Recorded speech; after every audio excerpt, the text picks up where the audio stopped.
And a very welcome to the podcast, Ash Perrow. How are you today, Ash? Very well, David. Thanks for having me on. My pleasure. So let's get this started. Where are you right now on planet Earth? So I'm in Sydney, Australia. The seasons are just starting to turn. It's February, so it's towards the end of summer, but you can just feel the crispness in the mornings. All right, okay. And I believe it's been quite warm lately, has it? Yes, days are very warm. We kind of we had 42 degrees the other day. That's starting to get a bit warm. And how do you manage that? Or you just get used to it? Doing hot yoga for years helped me with temperature things so that it's a state of weather and it passes, and so it's hot, and then another 3 months later it's cold, and so for me it's like, okay, well, if it's really hot, well, that's the body's natural physiology is to be able to handle those kind of things. And Right. so for me, you know, I still like air conditioning, but if I don't have access to air conditioning, and it's rare that it's that hot, right? It might only be a couple of times a year that it gets that hot in here in Sydney. Uh, but my mindset is, well, it's hot, your body sweats, and as long as you drink enough water, it will pass and life will continue. And in terms of if you were to give a travel rating, or if anybody's listening to this and they're interested of going to Australia or Sydney, how would you sell Sydney in 60 seconds? What would you say how amazing the place is, or what's the good and bad points? It's one of the most extraordinary cities in the world, and I I always resisted living in a big city like Sydney. And so I've been in Sydney 5 years, but it's extraordinary. There's still new pockets that I'm finding. It's got the harbour, which is just one of the best harbours in the world. And so the city's built around the harbour, but also it has beaches and cliffs, and there's all these little coves and amazing beaches. And so that's just in Sydney itself, not to mention all the nightlife and restaurants, and it's a phenomenal place to live. Even better when you don't have to drive in peak hour traffic. Right, okay, that's a 5-star review. Well done. Yeah, yeah. Actually, I would definitely would give it 5 stars, which I would never have thought. I came to live in Sydney because my now wife, we'd been together for 3 years, long distance, and I thought, okay, well, and I was living in Brisbane, which is about 1,000 kilometers away, and I wasn't really liking life in Brisbane. It wasn't flowing for me.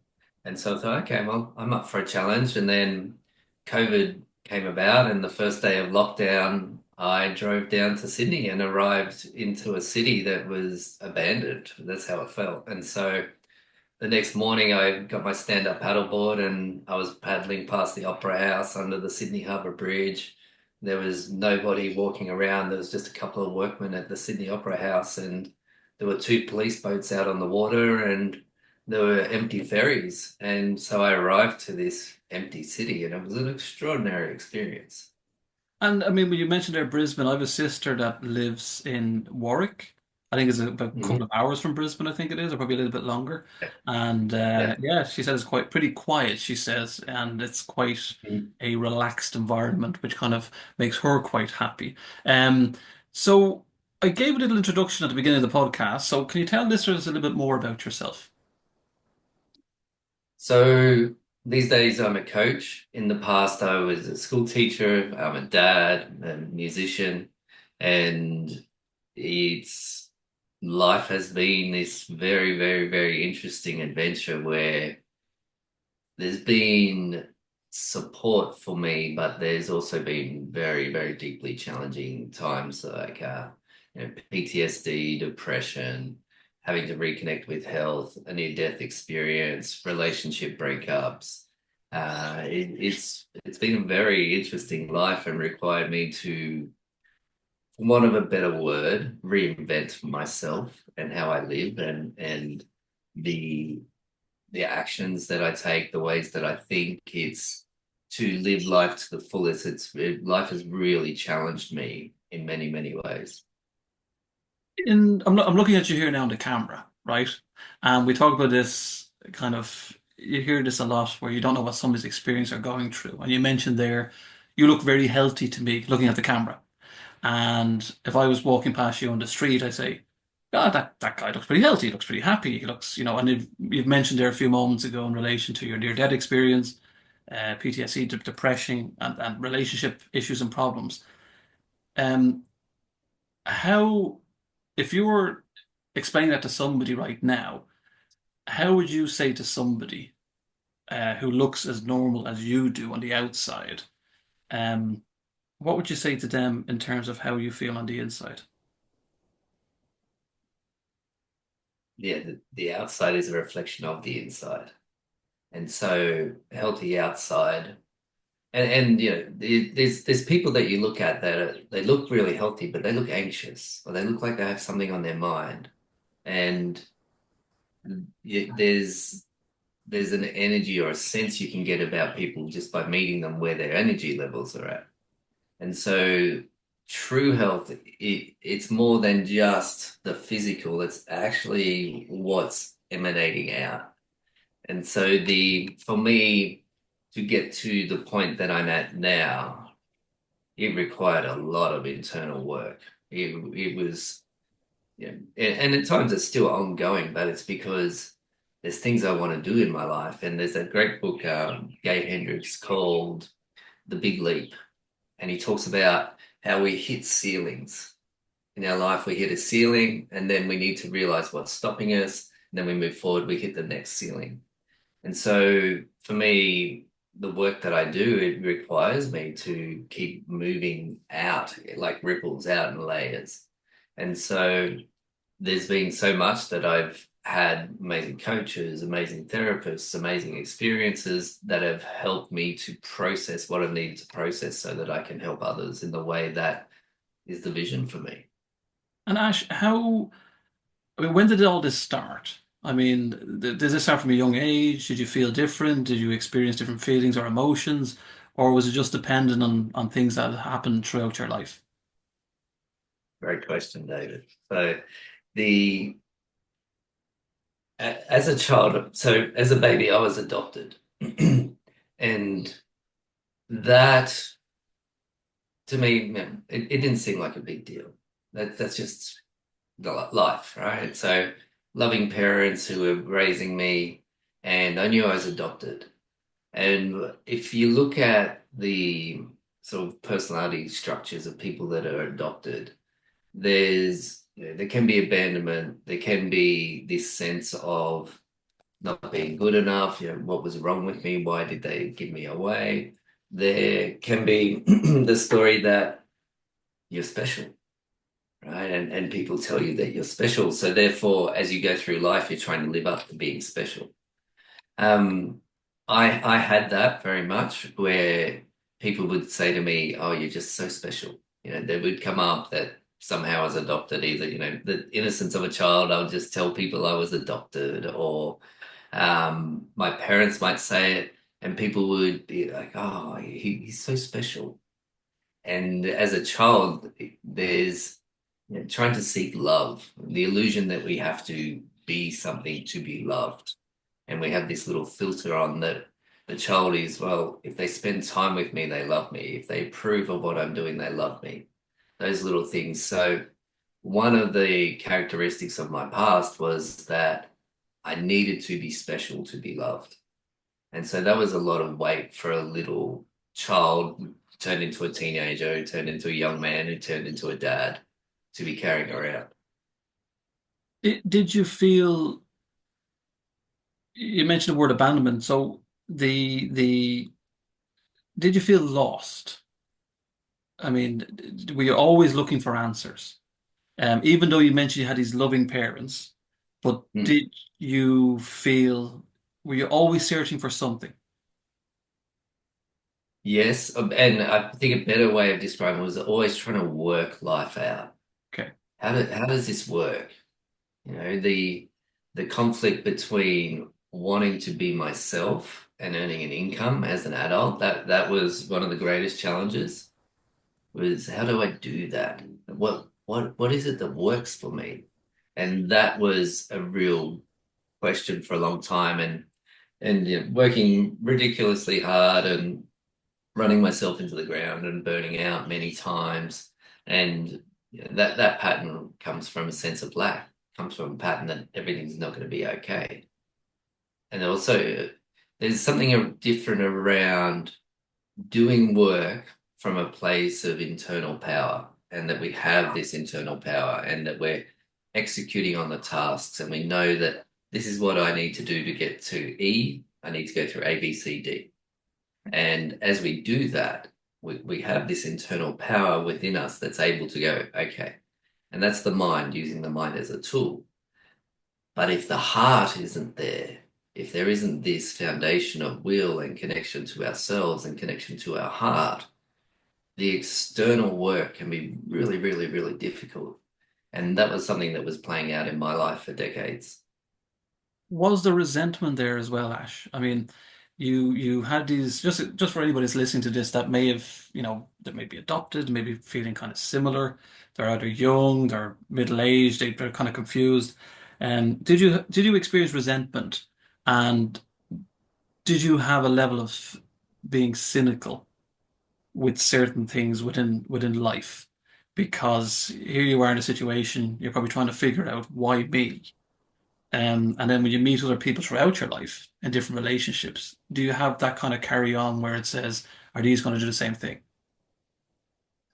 So, no resentment that I'm aware of. Okay. And when I was 23, I met my birth mother and her family, and we connected. We connected. It was extraordinary. And we are still quite close. So now for me, I have multiple families, Okay. uh, and siblings, and we're still our relationship is very close. We don't see as much of each other as we used to because life is busy and kids and things happen. But it was this phenomenal thing, and one of the most amazing moments was meeting my grandfather. And the same occurred when I met my mother, my birth mother, was here is somebody that has the same features. We were comparing hands, and I'd never seen anybody my whole life that had any physical features like mine, right? Yeah. Of course, we have the humanness that we all share, but that genetic link and the same eyes and there was so much there too around the predisposition to loving music, the predisposition to reading and learning. It was in the lineage. Also, middle distance running, right? I loved running, cross country running as well, and that was in the lineage. Wow. All these Okay. extraordinary things that appeared in my life that I was attracted to that came from the DNA. Right. And did you go searching for your mum up until the age of 23, or was it a natural process that, she wanted to meet you and your grandfather and other family members? And what feeling did you get with that process? So it wasn't on my radar at all. I was just flying through life and going, okay, well, life's going, I'm just living. And out of the blue, a letter arrived at our house, and it was addressed to me and saying that, um, you know, 22 years ago, I gave up a baby for adoption. And I'm wondering if you're open to meeting. I don't want to invade your life. I would just like to meet you and see what you're like now. And your adoptive parents, what did they think about this whole thing? Hmm. Were they kind of like, oh, hang on Very, a second now, well, hang on, like, yeah, yeah, very, very challenging for right. them. And they, from their perspective, they had a baby that was their baby and had Yeah. raised me like their own. And it's very common for the adopted parents to feel that, right? But for me, it's like, okay, I have someone who birthed me, who the tribulations the trials that were happening in her life, she remarkably gave me the gift of life. Extraordinary, extraordinary what she went to be able to pass me over to new parents. And so I have this deep, deep respect and gratitude for a mother who went through what she went through to birth me. And then I also have deeper gratitude for my parents too, who raised me and just loved me like their own. Extraordinary. I love the way you're positive about this, right? And I think it's great because I had a guest on there a couple of days ago, and she had said something similar that you had said. You're so positive and they gave you this life and they gave you this opportunity. Me personally, I probably wouldn't be able to handle that or manage that. And that's what I'm trying to get into your mindset. I mean, even though you've had all uh, ups and downs throughout your life. And we'll talk about your near-death experience in a moment. But what is your focus on just keeping that a positive energy all the time? And what can you say to a listener to say, even though things are bad today, things will get better? I mean, how do you do that? One is I have this framework where if we know ourselves deeply, right? So we know how our brain functions, what our triggers are, what our physical needs, and what happens when those needs aren't met. We know ourselves really well. We know what we want to do. We're more likely to be ourselves. And the more we be ourselves, the more we're going to back ourselves. It's like we're testing being ourselves out in the world. And as we do that, we develop confidence as we get feedback from the world that it's okay. Right. And so then we back ourselves. And so from there, here's the little model here for those watching. Oh, very Right. good. So we go, yeah. So from there, it creates this cycle where we're constantly learning about ourselves, constantly backing ourselves, and in the at the same time, we're being ourselves because that's what most people want. Is I want to make a living, I want to be happy, I want to take care of my family, I want to have adventures, but I don't want to sell my soul at the same time. And so that process, it's a lifelong process. So for me, yeah, there's practices. A friend of mine calls them pillars, right? So one is exercise. So this morning, up at 5 a.m., off for a run, come home, have the my little concoctions that I have, and here we are, ready to go, right? Um, and so for me, those practices are exercise, nature, meditation, connection and a practice for me which creates a lot less stress in my life is actually making money, Right. right? It's like that's one of our core pieces as humans is actually making a living. That releases a lot of stress because otherwise we're activating the survival mode, and from that survival mode it's very difficult to make clear decisions. You mentioned there you have concoctions in the morning. So what would you take? I mean, are you talking about supplements, vitamins? Yeah, Just let it all yeah, out because it's interesting yeah. because a lot of guests or listeners um they'll say this stuff but they won't actually go into more detail. So Mhm, let us know what yeah. what do you have? What's your morning routine? So for me, um, pre-exercise, just some creatine powder, which just helps with muscle building. Not that I'm not a guy with a huge body and a little head. I'm just kind of, if you, as you said earlier, right? If I just walk past you on the street, I would just look like a normal person. But the one of the things I love is cacao, and so do you know about cacao? Yeah, but you Yeah. can explain it So more. Tell people what it is. that's the raw form of chocolate. Um, and for thousands of years, it was used in ceremonies. It was used as they call it a heart opener because it dilates the blood vessels, right? It's really high in magnesium. And so I have that every morning. I also put something in there called methylated blue, which is What is that? Okay, um, tell me. yeah, yeah. So a lot of people might know it as a medical dye that they give you when you go in and they're doing scans on your body. Makes your wee blue or green, Yeah, depending on how much you take, yeah. And so what that does is it activates the brain.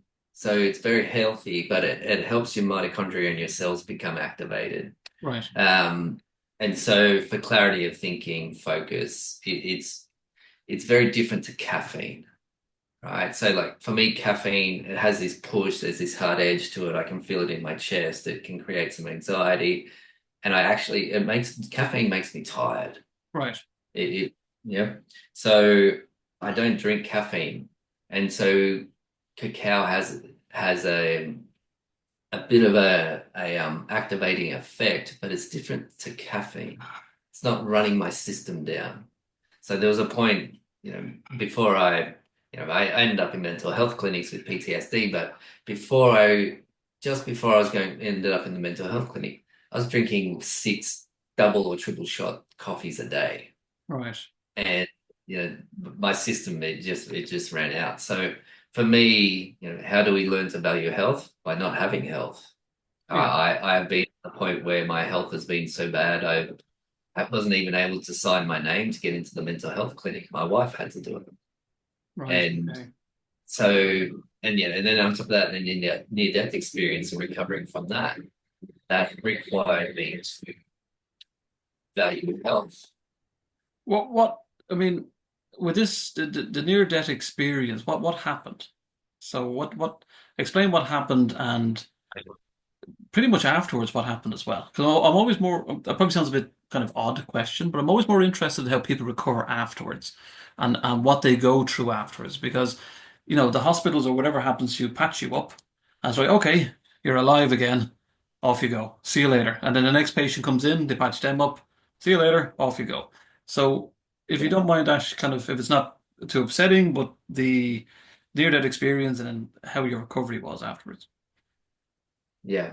And I hear you about it's after that. It's just so crucial. We all have these turning points, but after the turning point, that's what makes the difference. Yeah. We can have something happen in our lives and we can either pass it off as meaningless and the crap happens and get over it, or we can use it as a form of insight to improve our lives and help us go towards what we want to. So for me, I had a back injury, so I'd surfed almost every day for 25 years. And in the surf one day, I had a back injury and I popped two discs in my back. And I tried to repair them naturally through yoga and Pilates and acupuncture, all these kind of things. And after a year and a half, the discs had disintegrated to the point where it was just almost vertebrae on vertebrae. And so I went in for spinal fusion. So they were, and during the surgery, the surgeons tore a vein, and they didn't know they tore a vein. That was low down in my groin, so it wasn't in the area they were operating. And because the discs had deteriorated so much, there was all these tiny little fragments. So they were trying to take those out, and they moved a vein to the side, and the tension caused a tear down in my groin.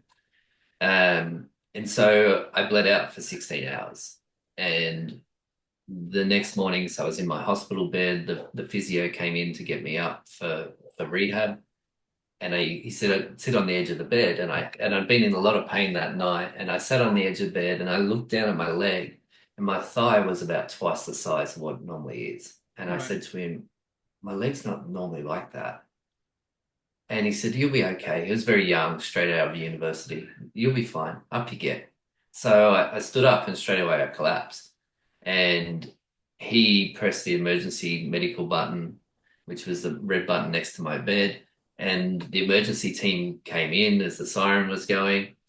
And I was thinking, oh, I'll be okay. And they started attaching the oxygen mask. They were trying to attach the ECG monitors, but my body was just in this cold sweat. My whole body just broke out in cold sweat. And they were saying, we can't get the monitors on. And eventually they got them on, and they said he's got no pulse, he's not breathing. And I was very conscious of what was happening in the room. I knew where everybody was in the room. I was very aware of what they were saying. They were saying, keep your eyes open, Ash, stay with us, keep your eyes open. And I could hear them talking about my blood pressure. And at one point they said his blood pressure's 52 on 36. Wow. And Okay. that's when I thought, oh, okay, I'm in real trouble here. And my thought process was, this is dying. I'm dying. This is dying. And I had this immense sadness come over me that not one person that I loved was in the room with me. yes, I had these amazing people trying to keep me alive, but not one person I loved was with me when I was dying. And there was a deep, deep sadness. And then I blacked out, and it wasn't like fainting, right? So, and this was something I had to work through for a long time, was maybe I just fainted. But what happened was, my experience was I became these ripples just going out in all directions, and I was the ripples. There was no separation. The ripples were me, and I was able to think, and I was just stunned that I had this. I had, well, no physical pain, but I just had this deep sense that I was myself. And I was surprised because I would have thought that I'd become some enlightened Buddha or spirit or something when I die. Yeah. Like, oh, I'm still myself. Oh. But I didn't want to. I didn't want to go. Right. I really loved my family and my daughter, and I didn't want to leave. And so I started to say, I want to stay. And the ripples just kept going out. And then I started to say, well, I want to stay for my partner. And at that stage, I was in a blended family with partner, and the ripples still going out now. And then I said, I want to stay for the kids. And still the ripples just going out and out. And this awareness that, no, I'm dying. And then there was this really subtle shift, and this warmth came over me. I said, I want to stay for the work that I do and walk the planet from my heart. And the instant I expressed that, I opened my eyes. They said he's got a pulse, he's breathing, level 11 pain because I'd lost so much blood. It was pressing on my organs. Just ridiculous pain. I already knew level 10 pain from my back, Right. but this was level 11 pain. And, I started screaming, but there was gratitude and a surprise I'm alive. And so afterwards, I thought, oh, I haven't been living from my heart. I wouldn't have gone through that experience, and that thing happened at that precise moment. And, we talked about turning points and what comes after.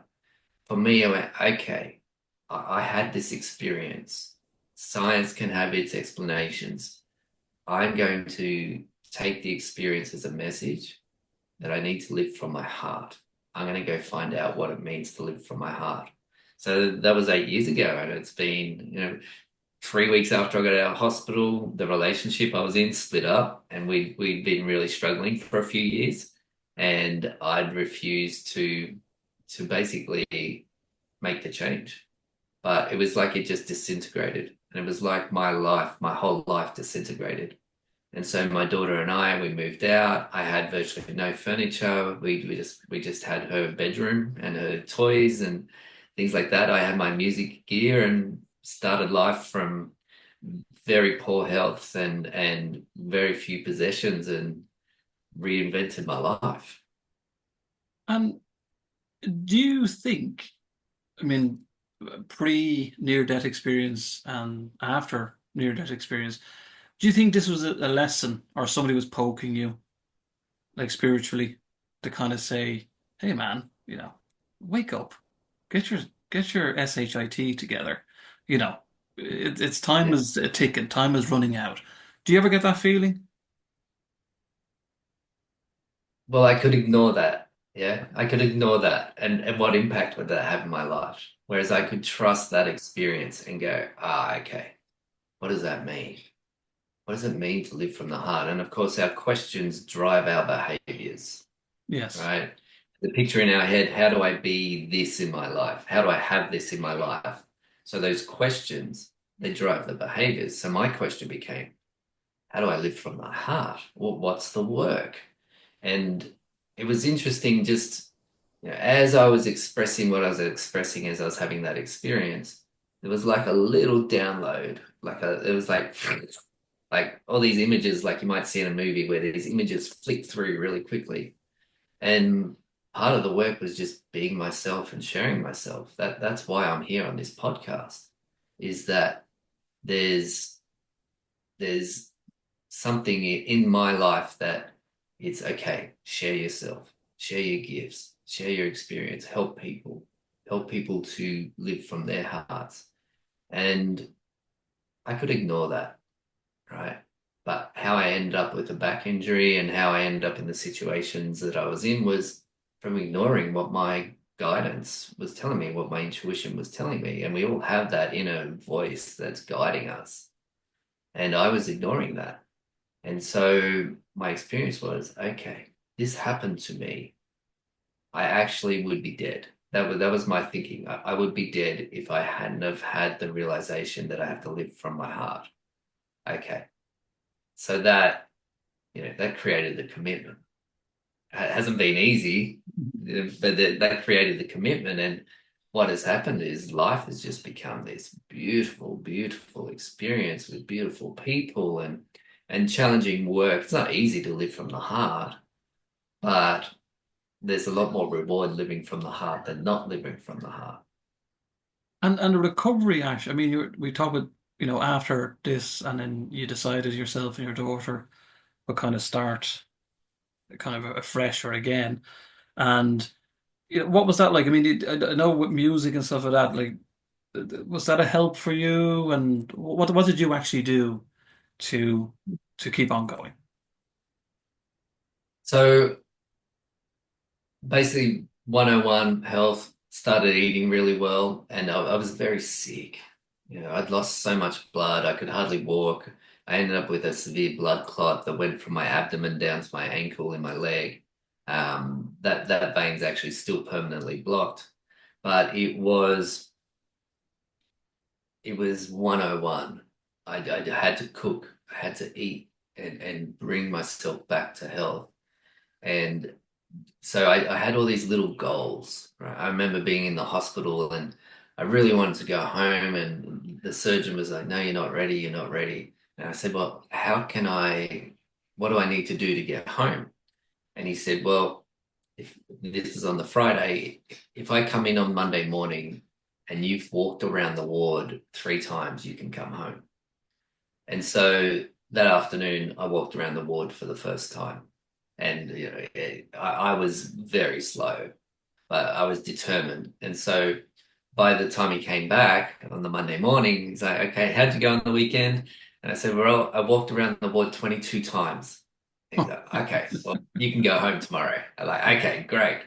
And it was just like anything in life for anybody, we break things down to small steps. They're so much more achievable. If it feels overwhelming, you're looking at a mountain that's too high, just look at the next step. And so that's just what I did. It was step by step by step, knowing that I had a contract to live from my heart. I didn't know what that meant, but I just had to keep taking step after step after step. And for me, life's still the same. There's a vision of what, as I said, life's amazing, right? But then there's also the question is, how can life be even more amazing? Yes. Okay. It's expansion like the ripples. How can I keep going out and making life more and more and more and more amazing? Yes, I could stop. And I'm content in this moment, right? But I can play. I get the choice to play with life. Like you running this podcast, it's a choice. You get to Yeah. play. It's like, actually, I want to experience life. And one of the things I'd like to experience is running a podcast, meeting all these interesting people and sharing them with the world. Yep.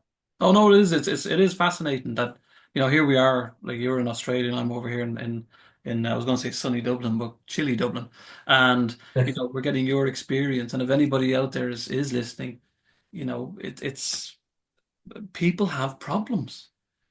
People have Mm, issues, and just because they look okay on the outside doesn't mean everything is okay on the inside. And it's how you keep moving forward and kind of take the mm, hits. And sounds like a Rocky movie there, but it's you've been through it, Ash. So you have that experience. So this is where I want to move on then to the next part is, when did you decide then to get into the coaching end of it? mm. What was the inspiration around that? Yeah, just before we get into the coaching, like when you see those people, like often we can look at someone and go, "Oh, that person's having a real hard time." And it can be a very difficult thing to know what to say. And people are like, "Oh, how are you?" Yeah, yeah, I'm great, I'm great. But that's not the truth. And so a little trick is you just say to people, "Oh, you feel a bit down today, or you feel a bit flat." I'm sensing that you got a lot on your mind, and that opens up doorways of connection. Yeah. For most people are suffering and feeling unseen. You know, here in Sydney, we're 8 million people, and I've never been in a place where people don't talk to each other anywhere near as much. You know, I can travel all around Australia, different places, and people are a lot more conversational, whereas there's so many people alone in such a big city.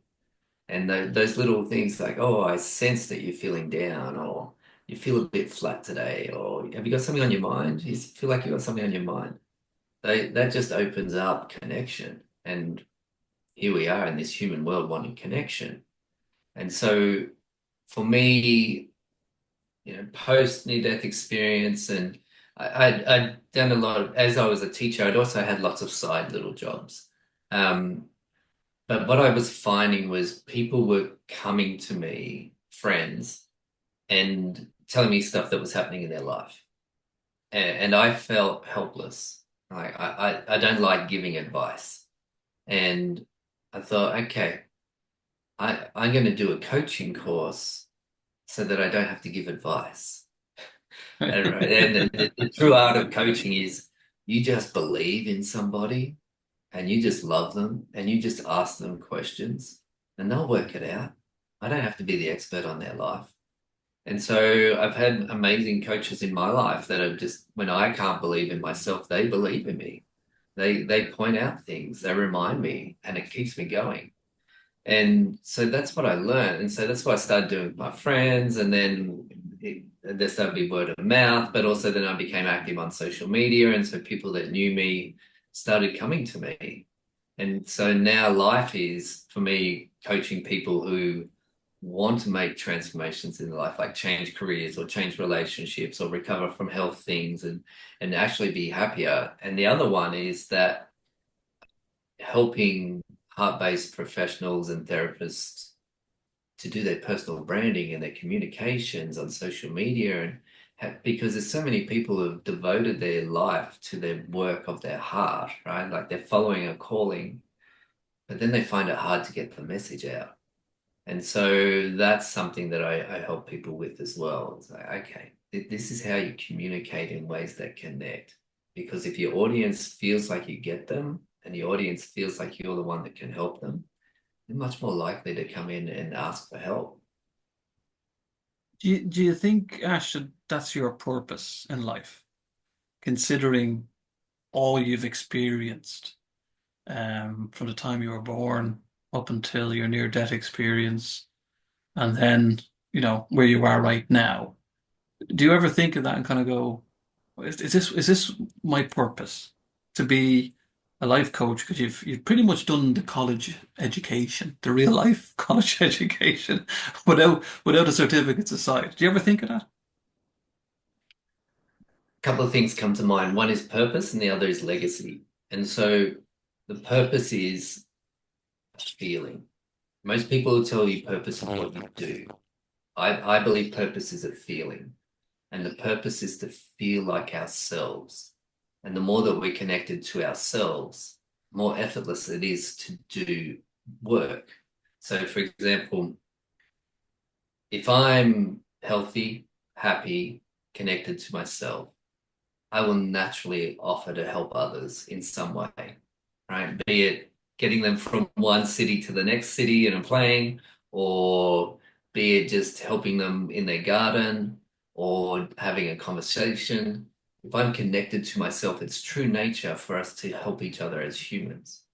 And so the purpose comes from being happy in the first place, right? And then it's like, okay, I feel like myself, I'm connected to myself. I'm going to explore doing this in the world. And so as I'm doing it, I still want to feel connected to myself because it's an extraordinary place to live from. Yeah. Extraordinary. So that's purpose. The other is legacy. It's true legacy is how I treat people. Right? True legacy is how I've helped someone, how they've got a different perspective, how they've been more connected to who they are and being happy with who they are. And when they have that connection, they naturally pass that on to the people around them, so their family. yeah, the people they work with, their friends, who they ever come in contact. And that gets passed on through generations. So the work of that, people being happier and more connected to who they are and being connected to the essence of themselves and what that is and how they can pass that on to others, that goes through generations. So, the legacy could be hundreds of thousands of generations long because you're changing the way that people have operated in the past from our survival structure where things are a threat, we're always under threat, to actually how can we thrive? Like we have the most amazing technology. How can we thrive? And so that's the work that I do with a lot of people. It's like, okay, life is like this right now. How can you get to the place that you're thriving? And that's your true legacy. Your kids seeing you happy, healthy, and thriving. You've just modeled that for them. And they will take that on and they will replicate that in their life because that's human nature. What we see our parents doing, that's what we replicate. No, it's brilliantly said, and you can see the passion that you have, for helping people. So I'm actually being quite nosy at the moment, Ash. I'm on your website, which is the stand.store Ash Perrow, and it mentions in relation to some of the services. So let's get to the business side. So let's sell yourself. Mhm. So generally, you do, like I can Mhm. see there's one-to-one coaching, connecting to your inner guidance. You have inner critic micro course. So explain some of the services that you do, and then how can listeners get Mhm. in touch with you? So there's free offers there, but so there's a connecting to your inner guidance PDF. There's which helps you to connect to your inner stories, right? It can helps you to connect to that voice that's giving you guidance. They're very simple habits, things I've already mentioned there, but that's a free PDF. There's an inner critic quiz because we all have these structures in our personality that are holding us back. So perfectionism, self-sabotage, self-judgment. You can take the quiz and you can see how you profile for the six aspects of your inner critic.